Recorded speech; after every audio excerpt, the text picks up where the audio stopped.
Le discours de Donald Trump devant la session conjointe du Congrès a été largement critiqué et vu comme un échec dès la première moitié de son intervention. Le ton alarmant de ses propos a été exacerbé par la suite, notamment lorsqu'il a abordé la question des tarifs douaniers. Trump a admis que ces mesures causeraient des perturbations, mais les a justifiées en affirmant qu'elles étaient essentielles pour protéger l'âme du pays et restaurer la grandeur de l'Amérique. Cette approche protectionniste a cependant suscité de vives critiques. L'un des passages les plus controversés a été son discours aux agriculteurs. En évoquant les difficultés du secteur, il leur a fait des remarques cyniques, suggérant qu'ils devraient s'amuser malgré la destruction de leurs exploitations et la perte de revenus, ce qui a été perçu comme un affront envers une profession déjà en crise.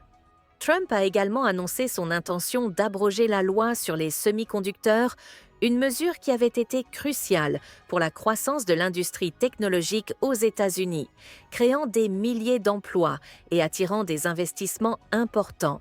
Cette proposition a été mal accueillie car sa suppression pourrait sérieusement nuire à l'emploi et à l'industrie high-tech.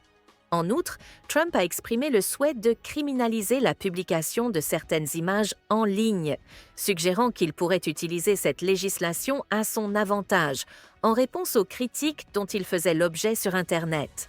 Parmi ses propos les plus surprenants, Trump a aussi évoqué l'idée d'annexer le Groenland, un territoire danois, au nom de la sécurité nationale.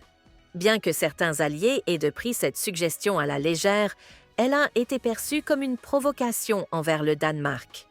Il a aussi parlé de la reconquête du canal de Panama, mettant en avant les sacrifices des travailleurs américains lors de sa construction, et a suggéré que des entreprises américaines rachèteraient des infrastructures stratégiques dans cette zone.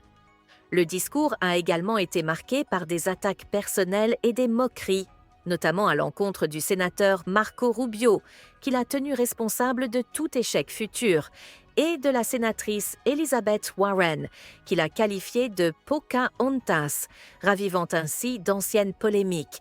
Trump a mis en avant son ambition de faire des États-Unis la civilisation la plus dominante de l'histoire, mais a négligé des problématiques urgentes comme l'inflation alimentaire et la crise du logement. Il a aussi annoncé la création d'une carte d'or permettant aux riches étrangers, notamment les oligarques russes et chinois, d'acheter la citoyenneté américaine pour 5 millions de dollars, tout en prévoyant l'expulsion des migrants latino-américains bénéficiant du statut de protection temporaire. Cette proposition a été vue comme hypocrite et injuste. En outre, Trump a attribué la hausse des prix, notamment ceux des œufs, à l'ancien président Biden et a évoqué des fraudes potentielles dans le système de sécurité sociale.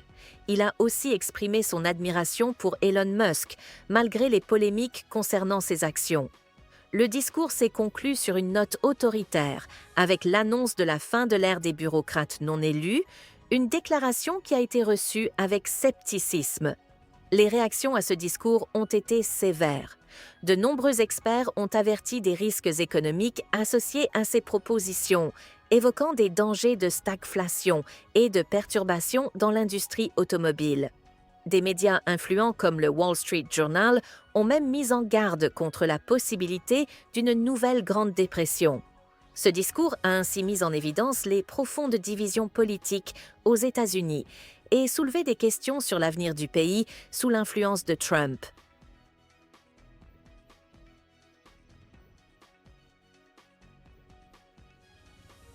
N'oubliez pas de soutenir et de vous abonner à la chaîne One World News afin de rester informé des dernières actualités.